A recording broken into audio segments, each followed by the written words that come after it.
ഞാൻ പറഞ്ഞു തരട്ടെ പ്രാർത്ഥിക്കേണ്ട എങ്ങനെയാന്ന്.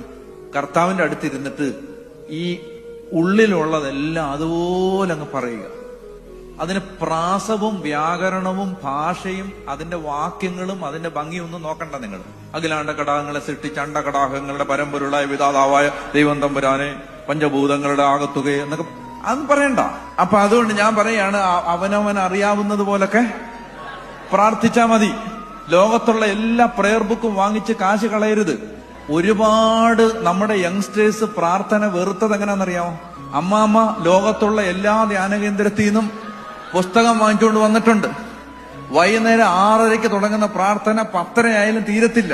പ്രാർത്ഥിക്കേണ്ടത് പുസ്തകത്തിൽ ഇങ്ങനെ ലോകത്തുള്ള എല്ലാ പ്രെയർ ബുക്കിലുള്ള പ്രാർത്ഥനകളല്ല.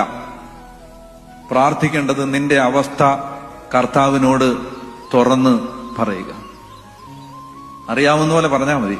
കർത്താവേ, സഹിക്കാൻ പറ്റുന്നില്ല, എന്നെ കൊണ്ട് പറ്റുന്നില്ല, ഞാൻ എന്നാ ചെയ്യേണ്ടത്, എനിക്കൊരു വഴി കാണിച്ചതാ എന്റെ കർത്താവേ, എന്റെ അവസ്ഥ ഇതാണ്.